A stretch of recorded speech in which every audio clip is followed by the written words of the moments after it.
We are recording. I have that power. Great. Cool.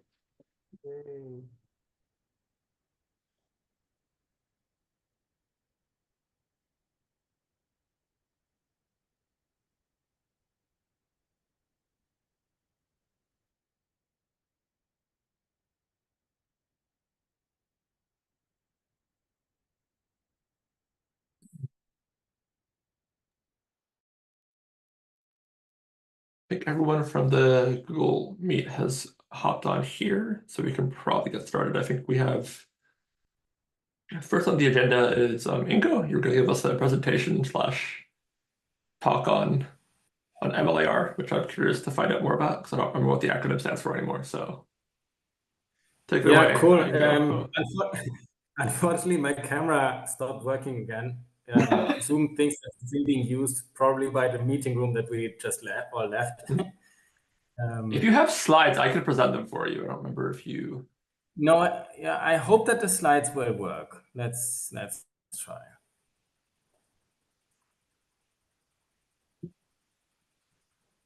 Can you see the slides here? Yes. Cool. Can you see my mouse pointer? Yes, we can see it, and it's moving. Okay.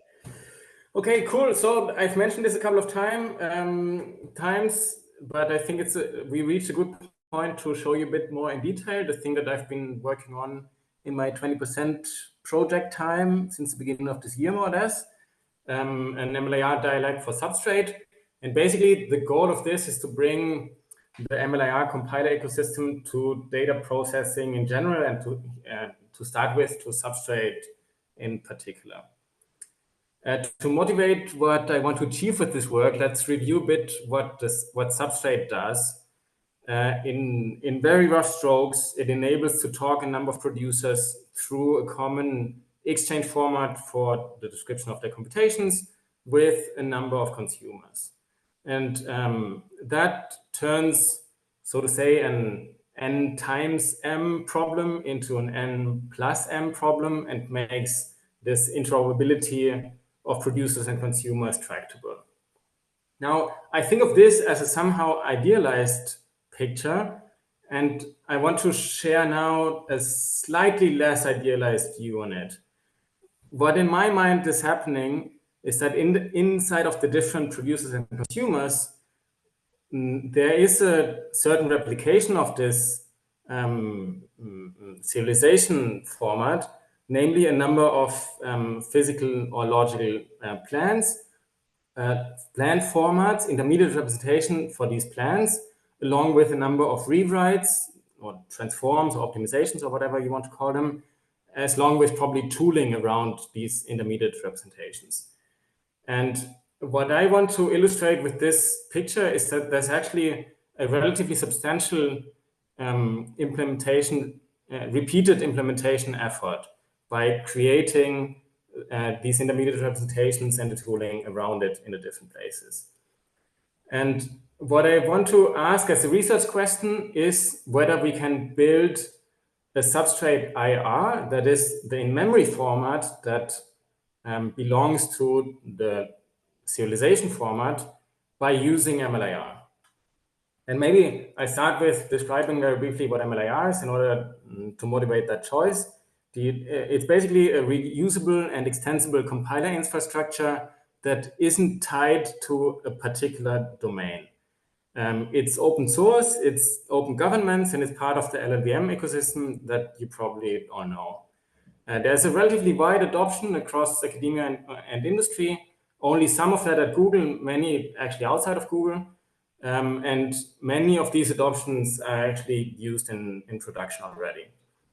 The basic principle is that it allows you to define so-called dialects that consist of custom operations, attributes, and types, and it makes it easy to do so. And then there's also a collection of generic optimizations along with a basic set of dialects. And these optimizations, they are usually implemented against interfaces such that custom dialects can also benefit from these optimizations. And then there's a lot of tooling around the IR that makes it easier for developers to deal with it.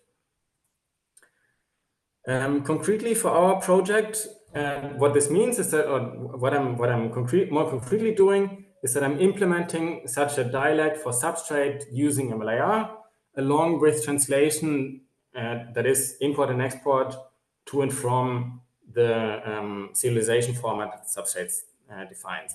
And then I think that what usually comes along with the dialect, and it's also the case here, a collection of rewrites, passes, and tools that are more specific to Substrate. What I hope to achieve in the long run is that systems might build on this dialect in order to handle Substrate and use the dialect as well as the passes around it as is. Or they might go and extend these passes for their specific stack. I'm thinking here of the extensions that Substrate allows to use. There could be, systems could implement their specificities and extend the dialect. It might even go as far as systems using MLIR for other types of their IR, for other layers of their IR, say some front-end layer or an execution layer or the physical plan layer.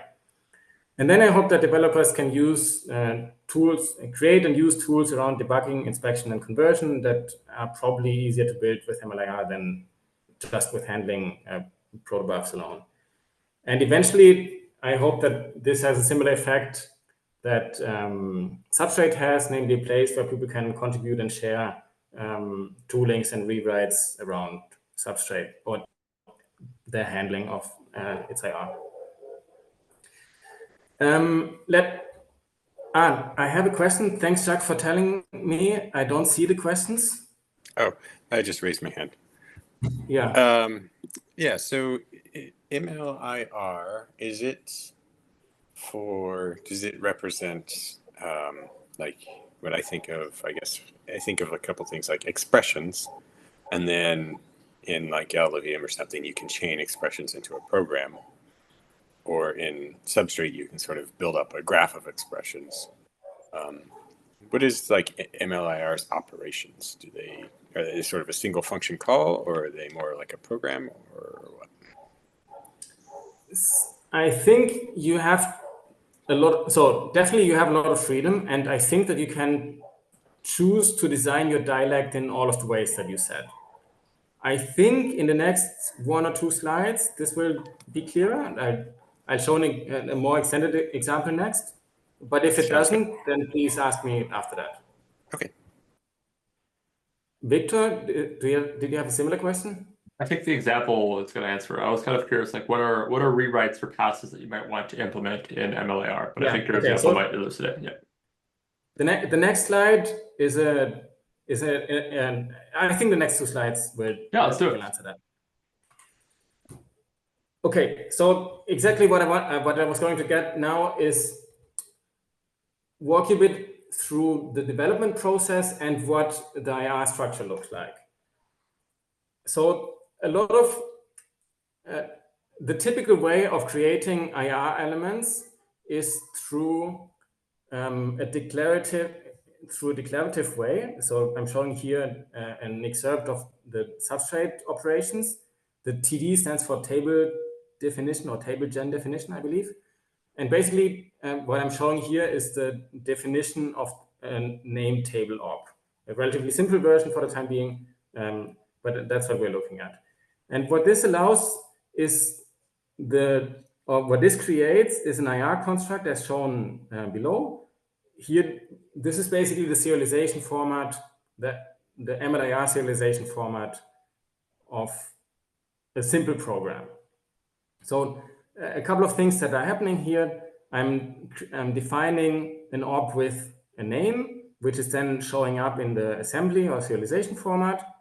I define which arguments it has, and arguments can be of different types. Here, this specific op has only attributes as arguments, which are all known at compile time, but typical ops have also operands as argument, which you can think of as runtime values produced by other operations. And then I define how many results this has. And basically, I have a lot of freedom here. I can have a variable number of inputs, 0 to more, variable number of outputs, 0 to more. and the only thing that I need to do is to type them. What is maybe worth mentioning is that there's this declarative assembly format, which allows me to have this relatively nice human readable assembly format that you've seen in the example below. And then from this declaration, a couple of things happen. I use a tool which is integrated into CMake that creates C++ classes. Here you would see for each ob there's a class. Here the name table ob class that is then hooked into a couple of mechanisms of MLIR. For example, builders can create these generated classes, which make it easy to build these obs. And then these classes have named accessors for the attributes that they have, as well as a number of other accessors for inspection and for using the obs, using or modifying the obs. In that bottom left MLIR example, there is that relation SI1, SI30, SI32. Is that relation a MLIR primitive or concept? Or is that something you've declared elsewhere that like? So I have slightly cheated in the sense that I'm using right now in my implementation a type that is called tuple, and I've changed it, for example, here into relation. But this is a type, and I can define types myself. Eventually, I want to replace the built-in type tuple that I've used here with a substrate type called relation. And the IR allows me to define types very similar to how I define this ob here. Okay. And these types can also be parameterized, like essentially like shown in the example. No other questions, I guess. So you might show it somewhere else too, but then like chaining relations, that would be like another line here that's... Yes, exactly. We'll see that in the next slide. Okay.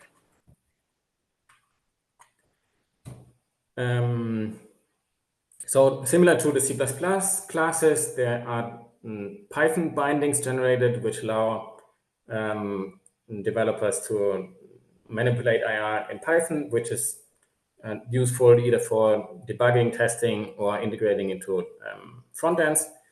And then a number of nice tooling things. We get syntax highlighting that can integrate into your favorite editor with as you type diagnostics, code navigation, etc., as well as code documentation in the form of websites and similar. And now to show this in a bit more context, Weston, I think that will start to answer more of your questions. Let me show like a more complete plan. Basically, I start inside out. There is an ob for a plan, another one inside for the relation, and then a block of so-called SSA statements inside. SSA stands for single static assignment, and basically you can think of binding to the name %0 the value of the expression that comes later. It's not like a variable because you can't reassign to the same name. That's why it's called single static assignment. Obs, as you can see, can either have blocks with these single static assignment. No, let me phrase this differently. Basically, the plan and the relation obs, they don't have only attributes and operands. They have a region. So apart from specifying operands and attributes, you can essentially attach logic to attributes, which is how I modeled plan and relation at the moment. And a similar effect is happening here in the project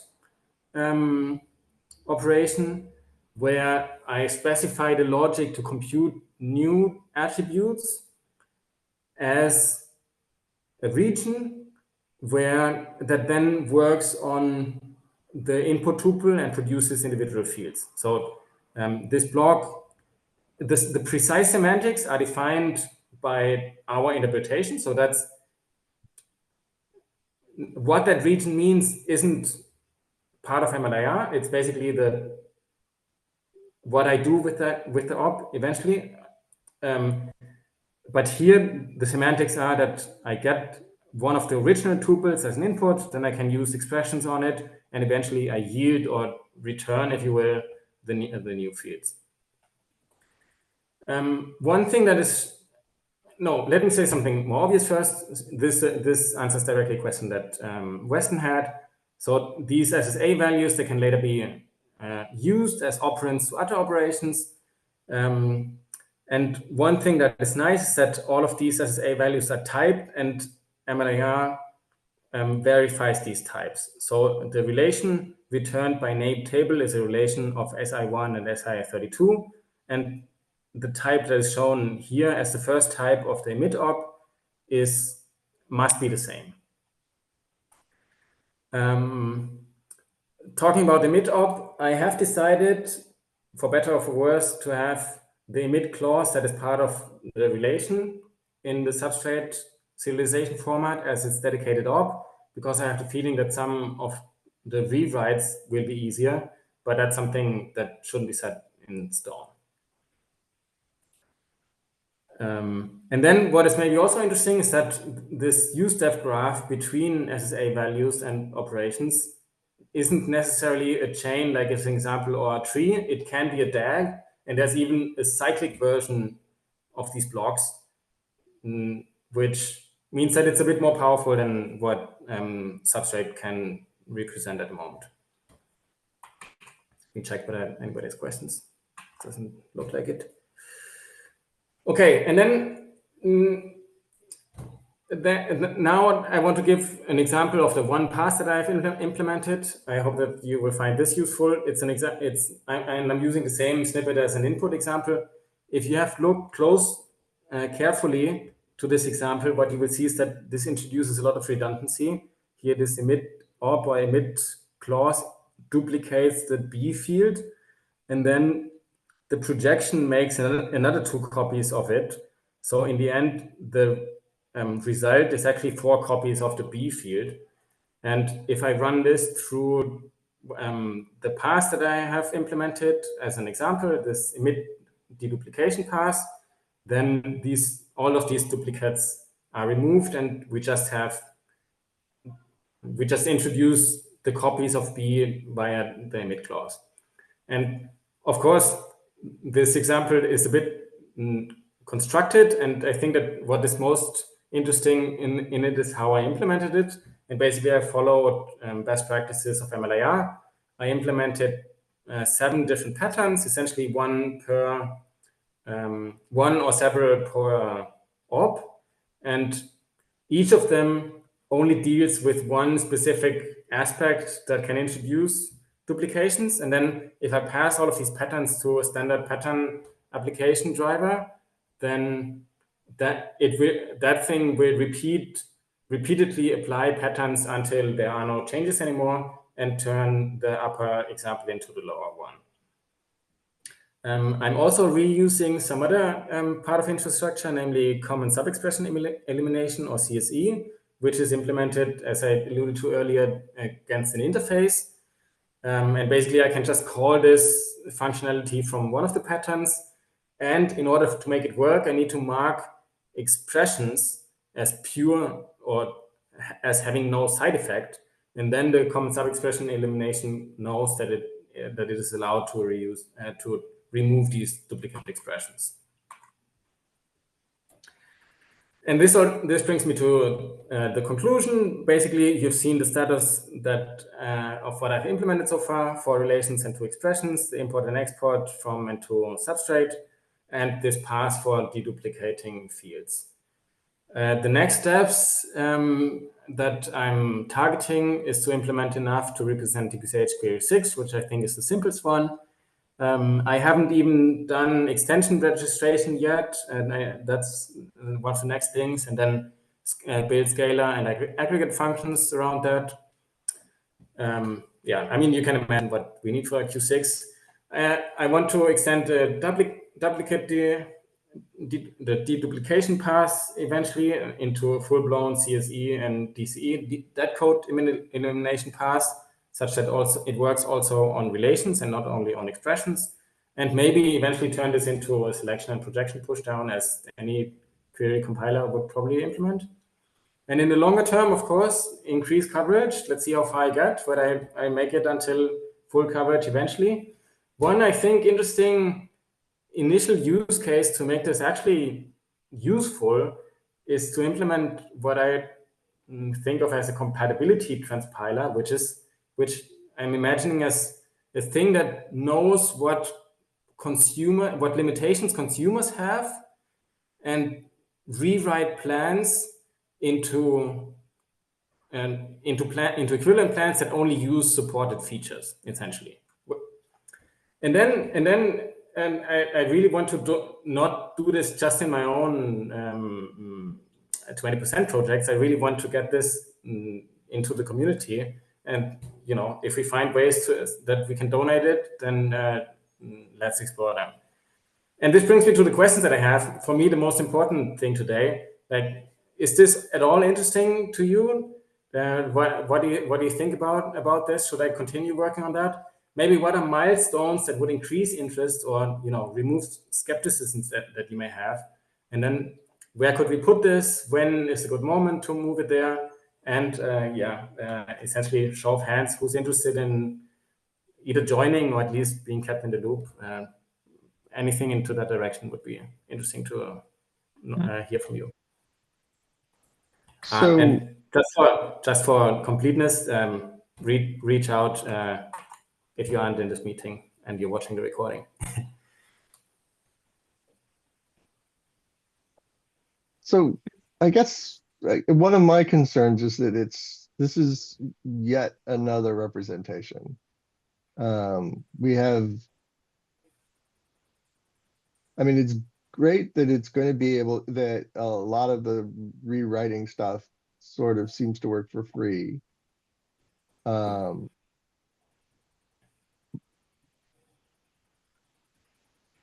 We have, I guess, in the landscape of stuff, we have the text format, which I did a lot of work on, which isn't getting a lot of adoption yet. But the advantage of the text, at least the design of the text format, is that it makes it eliminates a lot of duplicated stuff. I guess to some extent From relying on the the human compiler. readable output, are you referring to that? It removes a lot of stuff from yeah. So the text format is probably the most human readable of the formats that we have currently. Yeah. And I might even say that it's probably easier readable than MLIR. But I think that the main goal here isn't to produce an IR in the sense of a text format, a thing that you can look at in your editor. That's something where I spend at most 1% of my work and just got it because this declarative format is so easy to specify, right? What I think the main value are the classes that represent the IR that you would otherwise replicate, maybe write by hand in your engine, and all of the tooling around it. The builders are, in Java, we have something similar where we generate builders from interfaces and we go from the protobus stuff into a higher level, like IR in Substrate Java, which lets us do transformations. I did have a question though. Do you have an example of what the patterns look like? Not in the slides, but I can open my editor. Give me a second. I need to re-authenticate. Or maybe. No. Yeah, a lot of this is very similar to, a lot of the transformations are similar to what Calcite does for us, but at like a lower level. I'm kind of curious, like, what level of. Yeah, go ahead. Yeah, so there are two ways. Let me show you. One is also declarative, and one is C++ based. I've only used the C++ version.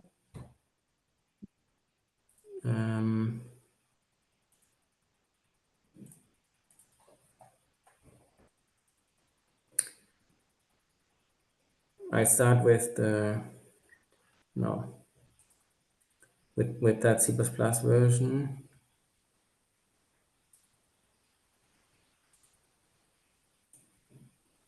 Sorry. Maybe like an extremely simple pattern.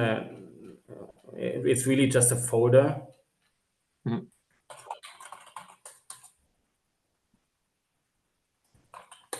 Which of these Okay, but is easier? this generated from MLAR, or it's like C++ code that you've written that does a fold over the MLAR representation or generated representation?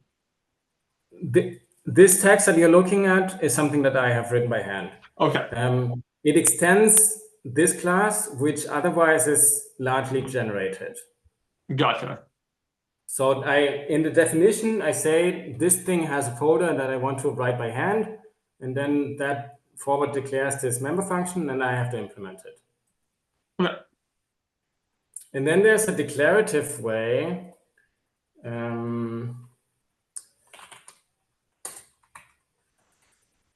Which can make implementing patterns a one line effort. Hmm. Ingo, if you want, I have an example. Yeah. Sure, go ahead. Oh, sorry, and I can't. I'll ping you the link, and you can. So I can't seem to share while you're sharing. So should I stop sharing? No. I just pinged the link in chat, so you can just.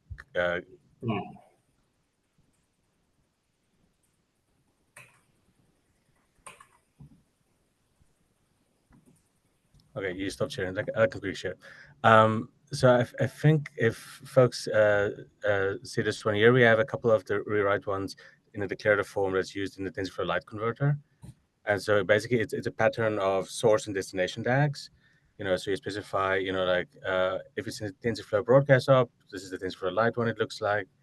And it's more or less complex. In this case, you have a fake quant op that should be converted into a dequantize with a quantize, where you're converting some attributes. So you can build up relatively large tags with this. So this is like one of the formats. Like for the declarative rewrite. There is another one which is a little bit less widely used. I'll think we have the example here. I have to look it up again. But that's following what it's called, like it's PDL. It's also one where we have a little bit more of a there's a language, the bindings for it, etc. But let me see if I have the yeah. This is the one that Intel actually used. So this is a different declarative format specification where they do like, here's a pattern where you match ops, you match a root op and the sub op, and you match the attributes of the op, and you replace it only if it's on the device. So there's sort of like these two different declarative forms. That makes sense. I can see this being useful for like consumers that don't have planners associated with them. But like for a lot of the stuff like we do specifically, like Calcite can already do most of this for us, but we're already in Java, so it's not really. I guess we'd have to get a lot more stuff in place before this could replace Calcite for us. But I can see it making sense for consumers that don't have associated planners. Though one thing I'm finding is that this feels like a level lower than what Substrate. Maybe I'm scared of the community. I spend all day looking at relational trees, so I think of all this stuff as like relational algebra, and you're doing it at like the level of like it looks like grammar transforms almost or somewhat, which is like I don't know if that will have difficulty in adoption, but I feel like it's not what the Substrate people who are looking at Substrate a lot for day-to-day stuff are generally like working in level wise. Like I'm working like much above this in my day-to-day.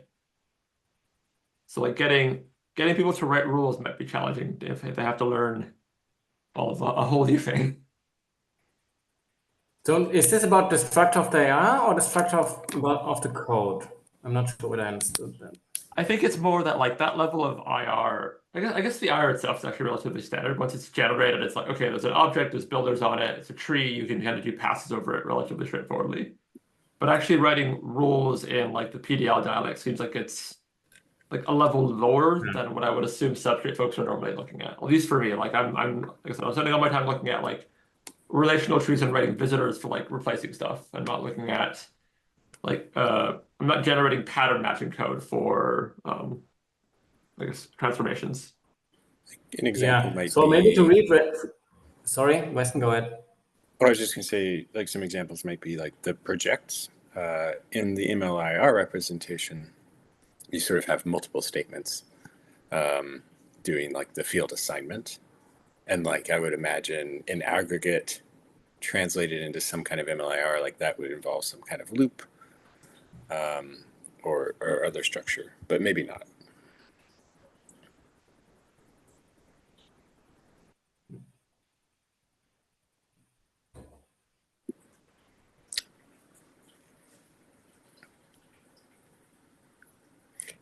But sorry, you can finish your answer, and I have other feedback too. And that's done. Yeah. So yeah, I was just going to paraphrase what Victor said. I guess to make sure that I understood it right. I guess that you're saying that there is a downside of getting all of this power and expressivity that MLIR offers. Namely, it can be overwhelming for people that aren't compile engineers. I think that's accurate, yeah. Trying to find an example of something that. So in Calcite, I'm not as familiar. Are transformation rules expressed as data or code? There's a couple Or things like rewrite play. rules? Yeah. So actually, I'll talk a little bit about what we've had to do with Calcite. So there are certain substrate plans that Calcite cannot represent. So as part of converting substrate into isthmus, we actually do in some cases we will pre-transform a substrate plan into a slightly different but equivalent substrate plan that Calcite can read. The classic example that I have a PR for, I think I merged in a while ago, is I don't know if this is the code for it. Substrate allows aggregate relations to have expressions in like the group keys effectively. Calcite does not. Calcite wants field references, and that's a relatively straightforward transform. Is you find any aggregates in your tree that have expressions in grouping positions, and you project the expressions out underneath the aggregates. You only have field references. That's a relatively that's what transformation that we do in isthmus basically before we even get to Calcite. So this is actually kind of like I guess what Ingo was talking about in terms of compatibility rewrite. Compatibility, yeah. So as the consumer, I write my own compatibility rewrite. We've written our own compatibility rewrite rules specifically for Calcite to get the plans to be what Calcite needs. I can see that there being generic transformations that are useful. Like for example, project out grouping keys into fields is possibly generally used for a number of systems, but that's an example of one we've written specifically. And then in Calcite itself, a lot of stuff I'm trying to figure out how this works. You can do entire tree transforms for like walking over the AST, and I think or walking over the relational tree, which I think is how field trimming works in Calcite. But then there's also rule-based transformation. Well, I guess that falls more to the planning side of thing, where you have rule matches that you can convert into different trees based on does it match a pattern, and if so, then perform some arbitrary code to generate a new version of that tree. Yeah, I guess my thinking is there's a number of potential applications that don't exist today, which would be one is the compatibility transpiler, I think is a good name for it. The idea of switching between dialects. Then there is expression, sort of rules-based expression simplification. So this is something like what you gave an example of, where you can eliminate unnecessary assignments and so on. There's rules-based plan optimization, which is kind of looking at it more at the whole plan level and being able to do things like eliminate common subtrees. And then there is cost-based plan optimization and cost-based expression optimization, which are both considerably more difficult, and they tend to be very engine specific. Whereas the first three are more universal, but maybe not as powerful. And then I think the compatibility transpiler is a good example, because that one is by sort of design universal across different engines.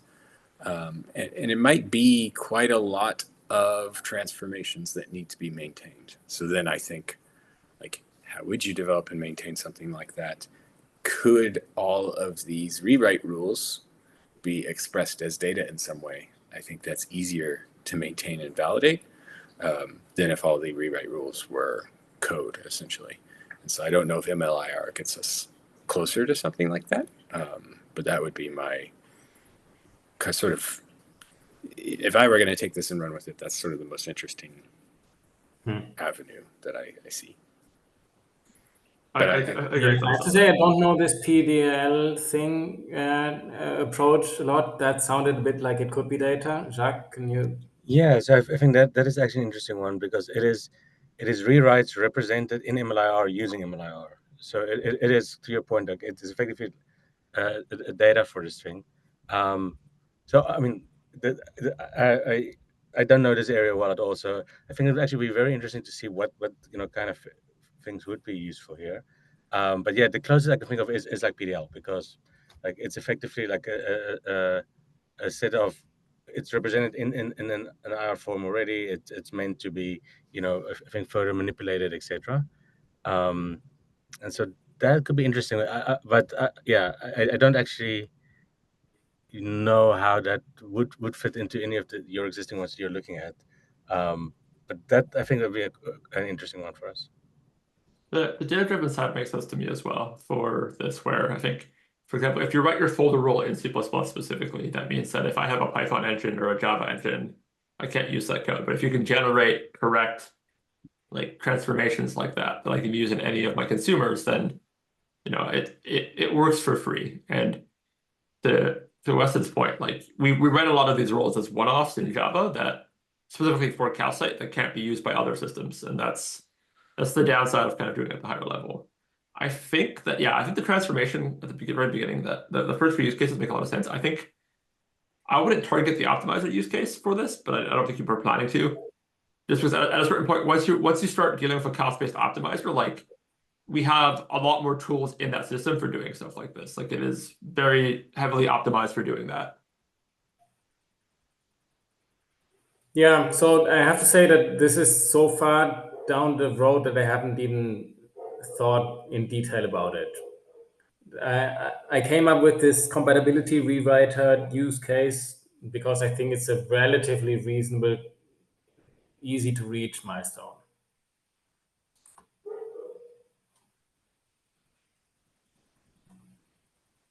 There is cost-based optimization in compilers as well, and also in compilers built on top of MLIR, but it's not something that I'm specifically familiar with. I suspect it's a different problem than for databases, where a lot of the database stuff is based on really, well, modern engines that integrate their optimizer into their execution engine will actually use like dynamics. I guess you could do that with JITs, but they'll integrate stats from current executing queries to figure out how to adapt the execution. You're also going to be able to pull in like table statistics and stuff, and it's I don't know, it's similar to compilers, yeah. I mean, yeah, I guess you would have to build I understand this. You would have to build that MLIR-based, cost-based optimizer specifically for a system and integrate it with a catalog that can bring you in all of these statistics specifically for one query. I think that's definitely not very common for compilers to look at data distributions rather than just code.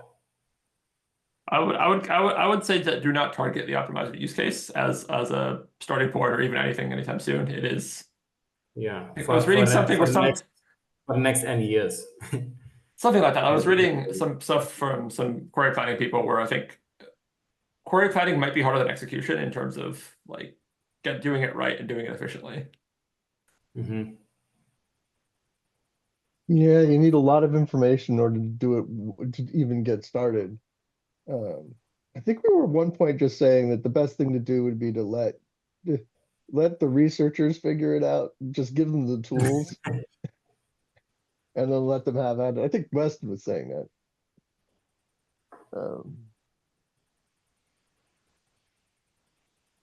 There's a reason That why we use sounds like Calcite. It something. is 20 years old, but it does a lot of things, and it's mostly. Actually, there's been a number of times when I've doubted Calcite, and most of the time I've been wrong, which has been really a learning experience. Yeah, I've talked to people that have worked on query planners before, and they never want to again.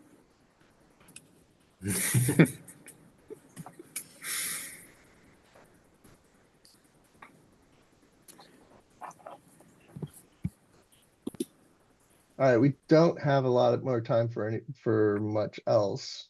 This was Yeah, sorry about that, but I really that was appreciate great. the time and the input. This was super helpful for me. This was really cool.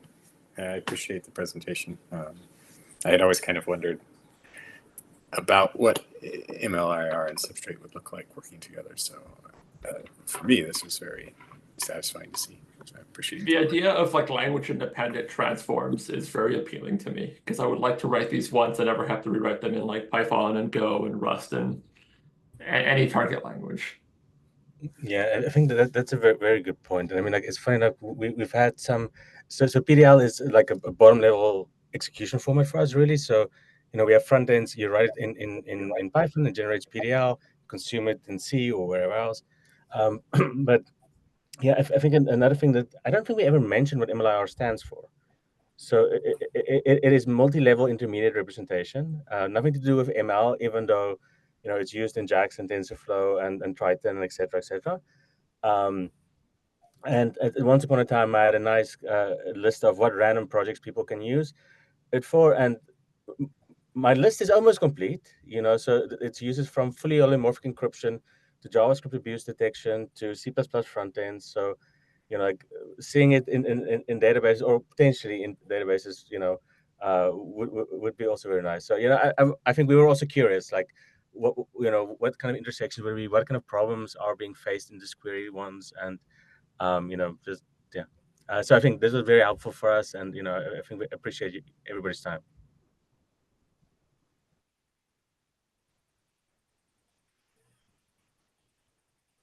Okay, I put a link to something that's probably easy for somebody to look at and also review.